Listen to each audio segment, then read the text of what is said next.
Hello hello 1 2 3 mike testing. Hello hello hello 1 2 3 mike testing. Hello. So नमस्कार, कैसे हैं आप सब। आज हम बात करने वाले हैं काफ़ी इंपॉर्टेंट टॉपिक। मुझे पता है यार, आप लोग काफ़ी लोग कमेंट करना शुरू कर चुके होंगे कि यार तुझे वो सेक्शन कट करना चाहिए था माइक टेस्टिंग वाला। मैंने जानबूझ के नहीं किया भाई, मेरी मर्जी। सो नमस्कार, कैसे हैं आप सब। आज यार जब मैं सुबह सो करके उठा ना, तो मुझे लगा कि यार मुझे ना किसी को ज्ञान देना है। फिर मुझे याद आया कि यार पूरे इंडिया के अंदर अलग अलग दिल्ली यूनिवर्सिटी के एस्पायरिंग स्टूडेंट्स अपने घरों के अंदर बैठे हुए हैं ज्ञान लेने के लिए। तो मुझे लगा मैं आप लोगों को ही ज्ञान देता हूं। फिर मुझे याद आया कि यार टॉपिक क्या बनाऊं। तो अचानक से एक ऐसा टॉपिक हिट कर गया यार दिमाग के अंदर, जो आपके लिए फिलहाल इस मूवमेंट में बहुत ज्यादा इंपॉर्टेंट है। इससे ज्यादा शायद आपके लिए इस मूवमेंट में कुछ भी इंपॉर्टेंट नहीं होगा। वो टॉपिक क्या है? अब देखिए, 1 अक्टूबर को आपकी कट ऑफ्स आ रही हैं एंड मैं लिख के दे सकता हूं कि जितने भी स्टूडेंट्स हैं, डीयू के एस्पायरिंग स्टूडेंट्स हैं, वो सभी स्टूडेंट्स एक कंफ्यूजन के अंदर फंसने वाले हैं। और कंफ्यूजन क्या होगी कि यार टॉप कॉलेज तो मिल पा रहा है लेकिन मेरा जो फेवरेट कोर्स था वो नहीं मिल पा रहा, या फिर मुझे मेरा फेवरेट कोर्स तो मिल गया लेकिन टॉप कॉलेज नहीं मिल पा रहा। तो फिर किसके अंदर एडमिशन लूं? कोर्स को चूज करूं, कॉलेज को चूज करूं, या फिर किसको करूं? तो मैं हमेशा बोलता हूं कि यार आपको क्या करना चाहिए, आपको 60:40 की प्रायोरिटी को ध्यान में रखना चाहिए। यानी कि 60% की प्रायोरिटी जो है आपको देनी चाहिए अपने कोर्स को, 40% की प्रायोरिटी आपको देनी चाहिए अपने कॉलेज को, और इन दोनों को मिला करके आपको अपना कॉलेज और अपना कोर्स चूज करना चाहिए। मैं आपको एक्सप्लेन करूंगा 60:40 को भी। इसके साथ साथ आज मैं आपको बहुत सारी सिचुएशन समझाने वाला हूं कि आप किस किस सिचुएशन के अंदर फंस सकते हो और आपको किस तरह से उनके सॉल्यूशंस निकालने हैं, किस तरह से आपको उस सिचुएशन को ओवरकम कर देना है। तो आज की वीडियो लिटरली आपके लिए इंपॉर्टेंट होने वाली है। अब देखिए, मैं आपको एक चीज समझाने की कोशिश करूंगा, आप अच्छे से सुनने की कोशिश करो। अब मान लीजिए दिल्ली यूनिवर्सिटी के अंदर 77 कॉलेजेस हैं, कुछ बहुत अच्छे कॉलेजेस हैं, कुछ ऐसे कॉलेज हैं जिनकी मतलब फैकल्टी अच्छी नहीं है, जिनके हम बोल सकते हैं क्राउड अच्छा नहीं है। तो सपोज कीजिए कि आपको अपना फेवरेट कोर्स तो मिल गया लेकिन किसी ऐसे कॉलेज के अंदर मिल गया जहां पर फैकल्टी अच्छी नहीं थी, जहां पर आपका क्राउड भी अच्छा नहीं था। 3 साल के अंदर हो सकता है फैकल्टी ना अच्छी होने की वजह से आपका जो इंटरेस्ट था अपने फेवरेट कोर्स के अंदर वो भी चला जाए। तो ये बिल्कुल ही गलत पर्सपेक्टिव होगा। दूसरे पर्सपेक्टिव अगर हम देखें कि आपको एक टॉप कॉलेज मिल जाता है लेकिन आपको कोई ऐसा कोर्स मिल गया यार जिसे आप करना ही नहीं चाहते हो बिल्कुल भी, तो 3 साल के बाद आप क्या करोगे? 3 साल के बाद आपकी जो प्लेसमेंट है वो लग ही नहीं पाएगी क्योंकि आपका इंटरेस्ट ही उस कोर्स के अंदर नहीं था। तो अगेन ये जो पर्सपेक्टिव होगा ये भी एक गलत पर्सपेक्टिव होगा। तो इसके अंदर आपको क्या करना है, आपको 60:40 को देखना है। यानी कि 60% की प्रायोरिटी आपको देनी है अपने कोर्स को एंड 40% की प्रायोरिटी आपको देनी है अपने कॉलेज को। तो इसका मतलब ये हुआ कि कॉलेज भी बिल्कुल बेकार ना हो, और ऐसा नहीं होना चाहिए कि मतलब बिल्कुल ही बेकार कॉलेज हो। तो कॉलेज को भी आपको अच्छे से प्रायोरिटी देनी है और दोनों को मिला करके आपको एक ऐसा पर्सपेक्टिव बनाना है कि हाँ यार मेरे लिए ये कॉलेज और ये कोर्स परफेक्ट है, राइट। सो अब मैं बात करता हूं कुछ ऐसी सिचुएशंस की जो आप 3 दिन के बाद फंसने वाले हो, यानी कि 1 अक्टूबर को आप फंसने वाले हो। पहली सिचुएशन ये होगी कि आपको अपना फेवरेट कोर्स तो मिल जाएगा लेकिन आपको अपना फेवरेट कॉलेज नहीं मिल पाएगा। तो ये एक सिचुएशन हो गई। मान लीजिए आपका जो फेवरेट कोर्स है वो मैथमेटिक्स ऑनर्स है, आपको मैथमेटिक्स ऑनर्स करना है यार हिंदू कॉलेज से, ये आपकी प्रायोरिटी है।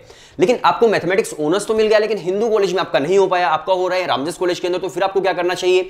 तो इस सिचुएशन के अंदर मैं कहूंगा कि आपको डेफिनेटली एडमिशन लेना चाहिए रामजस कॉलेज के अंदर। क्योंकि देखो, आपको क्या देखना है, आपको ये देखना है कि आपका जिस कॉलेज के अंदर एडमिशन हो रहा है वो कॉलेज कैसा है। तो नो डाउट यार, अगर आपका रामजस कॉलेज है, वेंकटेश्वर है, या फिर जितने भी बाकी कॉलेजेस हैं, अगर ऐसे कॉलेज के अंदर हो रहा है तो नो डाउट ये काफी ठीक ठाक कॉलेजेस हैं और इनके अंदर आपको एडमिशन ले लेना चाहिए।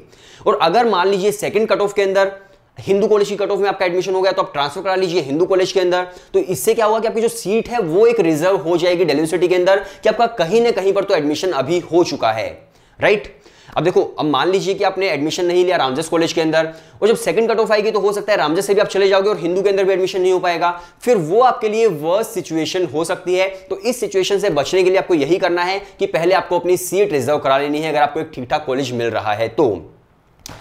अब देखिए, एक चीज पर आप ध्यान दीजिए। अब मान लीजिए रामजस तो यार बहुत अच्छा कॉलेज है, अगर आपको कोई ऐसा कॉलेज मिल रहा है अगेन जिसकी प्लेसमेंट अच्छी नहीं है, जिसकी फैकल्टी अच्छी नहीं है, जिसका क्राउड अच्छा नहीं है, मैं मतलब नाम नहीं ले सकता हूं किसी भी ऐसे कॉलेज का, लेकिन मान लीजिए आपको कोई ऐसा कॉलेज मिल रहा है, फिर उस मोमेंट पर आपको यार सोचना पड़ेगा कि आपको क्या करना है। वो मोमेंट मतलब आप लगा के चलिए कि मैं आपको एक्जैक्टली कुछ नहीं बोल सकता हूं उसके बारे में। अगर आप एक दिल्ली के स्टूडेंट हैं तो आपका अलग पर्सपेक्टिव हो सकता है कि यार मुझे तो दिल्ली के अंदर ही पढ़ाई करनी है, तो डेफिनेटली आप एडमिशन ले सकते हैं। लेकिन आप दिल्ली से बाहर से पढ़ने के लिए आ रहे हो तो फिर आपको सोचना पड़ेगा कि यार मुझे इस कॉलेज के अंदर एडमिशन लेना चाहिए या फिर नहीं लेना चाहिए, राइट।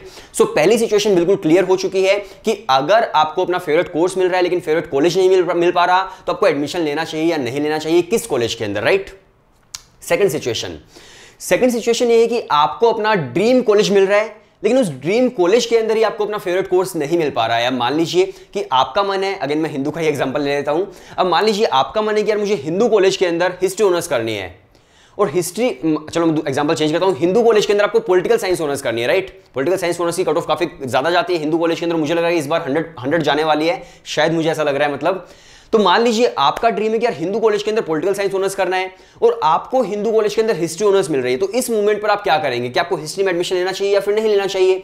तो एक चीज पर आप बिल्कुल क्लियरिटी पा लीजिए कि नेक्स्ट कट ऑफ के अंदर अगर आपका एडमिशन होता है तो आप सेम कॉलेज के अंदर दूसरे कोर्स के अंदर भी आप ट्रांसफर करवा सकते हो। ऐसा जरूरी नहीं कि आपको दूसरा कॉलेज चूज करना पड़ेगा, सेम कॉलेज के अंदर दूसरे कोर्स में आप ट्रांसफर करवा सकते हो, ये क्लियरिटी आपकी होनी चाहिए। दूसरी चीज, अगर आपका एडमिशन हो रहा है हिस्ट्री ऑनर्स के अंदर तो आपको क्या करना है, आपको अपने कोर्सेज की लिस्ट बना लेनी है। आपको मतलब 3 या 4 आप कोर्सेज लिख लीजिए कि मैं दिल्ली यूनिवर्सिटी के अंदर कौन कौन सा कोर्स कर सकता हूं या फिर कर सकती हूं। अब मान लीजिए आप करना चाहते हो कि यार पॉलिटिकल साइंस ऑनर्स, नंबर 1 पर आप पॉलिटिकल साइंस ऑनर्स लिख लीजिए, उसके बाद आप हिस्ट्री लिख लीजिए या फिर जो भी आपका इंटरेस्ट है हिस्ट्री के अलावा भी वो आप लिख सकते हो।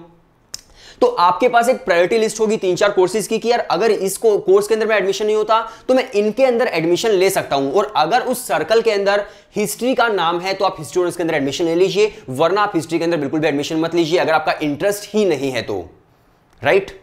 आई होप चीजें क्लियर हो रही हैं। अब देखिए, मान लीजिए कि आप यार पीसीएम के स्टूडेंट हो, आपका ड्रीम है कि मुझे मैथमेटिक्स ऑनर्स करना है, तो मैथमेटिक्स में अगर आपका एडमिशन हो रहा है डेफिनेटली आप ले लीजिए। अगर आपका फिजिक्स के अंदर भी हो रहा है, आपको लग रहा है कि यार थोड़ा बहुत इंटरेस्ट हो रहा है फिजिक्स के अंदर भी है, तो आप फिजिक्स ऑनर्स भी अपने ड्रीम कॉलेज से कर सकते हो, कोई इश्यू नहीं आता है। और नेक्स्ट कट ऑफ के अंदर अगर मैथमेटिक्स में आपका एडमिशन हो रहा है तो आप ट्रांसफर करवा सकते हो सेम कॉलेज में दूसरे कोर्स के अंदर, राइट। सो आई होप चीजें क्लियर हो रही हैं जो मैं कहने की कोशिश कर रहा हूं। अपना एक मतलब जो आपका जो प्रायोरिटी लिस्ट है कोर्सेज की वो बना लीजिए कि इसमें नहीं होता तो कम से कम ये कोर्स तो मैं कर सकता हूं या फिर ये कोर्स तो मैं कर ही सकती हूं। अब नेक्स्ट जो सिचुएशन आती है वो ये सिचुएशन है कि मान लीजिए फर्स्ट कट ऑफ के अंदर आपको कोई ऐसा कॉलेज मिल रहा है जिसकी प्लेसमेंट भी अच्छी नहीं है, जिसका कुछ भी अच्छा नहीं है, तो क्या फर्स्ट कट ऑफ के अंदर उसके अंदर एडमिशन लेना चाहिए या फिर नहीं लेना चाहिए। तो मैं बिल्कुल सीधे सीधे बोलता हूं, जैसे मैंने स्टार्टिंग में बोला था कि अगर आप एक दिल्ली के स्टूडेंट हो और आपने सोचा है कि मुझे तो दिल्ली यूनिवर्सिटी के अंदर ही पढ़ाई करनी है, दिल्ली से बाहर तो मुझे जाना ही नहीं है, तो डेफिनेटली आप फर्स्ट कट ऑफ के अंदर किसी भी कॉलेज के अंदर एडमिशन ले सकते हो। और अगर आपको लगता है कि यार मैं दूर से आ रहा हूं, उस कॉलेज के अंदर आना मेरे लिए वर्थ इट नहीं होगा, तो फिर आप एडमिशन बिल्कुल भी मत लीजिए। एंड अगेन आप वो 60 और 40 की जो रेशियो थी उसको भी ध्यान में रखिएगा कि आपको सारे पर्सपेक्टिव्स को देखना है, उसके बाद आपको एडमिशन लेना है। अब बहुत सारे स्टूडेंट एक क्वेरी पूछते हैं कि साउथ कैंपस, देखो मैं कितना सीरियस हो गया हूं ना एकदम से, मतलब स्टार्टिंग में कितना थोड़ा फन वन था, लेकिन हाँ काम की बात में बहुत सीरियस हो जाता हूँ। सो हाँ, एक सवाल ये भी था, बहुत सारे स्टूडेंट पूछते हैं कि क्या साउथ कैंपस के अंदर एडमिशन लेना वर्थ इट होगा या फिर नहीं होगा। तो देखो यार, साउथ कैंपस के बहुत सारे कॉलेजेस और टॉप कॉलेजेस जैसे कि लेडी श्री राम हो गया, साउथ एंड ऑफ कैंपस दोनों ही, लेडी श्री राम हो गया, वेंकटेश्वर कॉलेज हो गया, गार्गी कॉलेज हो गया, कमला नेहरू कॉलेज हो गया, मैत्री कॉलेज हो गया, या फिर डीसीएससी भी काफी डिसेंट कॉलेज है, ARSD बहुत अच्छा कॉलेज हो चुका है, दीनदयाल उपाध्याय की NIRF की रैंकिंग बहुत अच्छी आ रही है। तो ये जो कॉलेज हैं बहुत अच्छे कॉलेज हैं साउथ कैंपस के, या फिर शहीद भगत सिंह हो गया, या फिर गुरु Govind Singh college of commerce हो गया। तो देखो बहुत सारे कॉलेज हैं जो बहुत अच्छे कॉलेज हैं। अब बात आती है उन कॉलेज की, क्या जिनकी प्लेसमेंट अच्छी नहीं है, उनके अंदर एडमिशन लेना सही होगा या फिर नहीं होगा। तो एक चीज मैं जरूर कहूंगा कि यार देखो, बच्चे तो वहां पर भी पढ़ते हैं, तो इसका मतलब ये नहीं है कि मतलब वो बिल्कुल ही बेकार है, उसके अंदर तो एडमिशन लेना बिल्कुल ही वेस्ट ऑफ टाइम होगा, वेस्ट ऑफ मनी होगा। तो ऐसा भी नहीं, कि स्टूडेंट्स तो वहां पर भी पढ़ाई करते हैं। बस हाँ, वहां पर मैं ये जरूर कहना चाहूंगा कि यार वहां का जो क्राउड होगा वो आपको वैसा क्राउड नहीं मिल पाएगा जो नॉर्थ कैंपस के टॉप कॉलेज के अंदर या फिर साउथ कैंपस के टॉप कॉलेज के अंदर आपको मिलेगा। लेकिन ऐसा नहीं कि यार आप पढ़ाई कर ही नहीं पाओगे। अगर आपका ये ड्रीम है कि मुझे दिल्ली के अंदर आना है, मुझे मतलब दिल्ली यूनिवर्सिटी में एडमिशन किसी भी कॉलेज में मिल जाए, मुझे दिल्ली के अंदर आना है, मुझे कोई कोचिंग लेनी है या फिर मुझे कोई और एक्स्ट्रा करिकुलर एक्टिविटी करनी है सिर्फ DU में पढ़ाई करके, तो डेफिनेटली आप एडमिशन ले सकते हो। लेकिन अगर आप इस पर्सपेक्टिव से दिल्ली यूनिवर्सिटी के अंदर आ रहे हो कि यार मुझे तो अच्छा क्राउड चाहिए, मुझे तो अच्छी फैकल्टी चाहिए, अच्छी प्लेसमेंट चाहिए, तो फिर वो कॉलेज आपके लिए सही नहीं होंगे। सो आई होप चीज़ें क्लियर हो गई हैं, और जितना मैं क्लियर कर सकता था यार आपको मैंने क्लियर करने की कोशिश की है। सो जब आप फर्स्ट कट ऑफ आएगी तो उसके अंदर जब आप कंफ्यूज हो जाओगे तो बिल्कुल भी कंफ्यूज मत होना, इन सब बातों को आप ध्यान में रखना और उसके बाद अपने जो डिसीजंस है वो आप बनाना, ठीक है। सो आप लोग मुझे इंस्टाग्राम पर भी फॉलो कर सकते हैं, लिंक डिस्क्रिप्शन के अंदर है। इंस्टाग्राम पर मैं अक्सर मेरी ट्रैवल व्लॉगिंग से रिलेटेड फोटोज़ डालता रहता हूँ, वीडियोस डालता रहता हूँ जो आपको काफ़ी ज़्यादा पसंद आएंगी। सो इंस्टाग्राम का लिंक भी डिस्क्रिप्शन के अंदर डाल दिया है, आप लोग मुझे इंस्टाग्राम पर फॉलो कर सकते हो, राइट। सो शुक्रिया।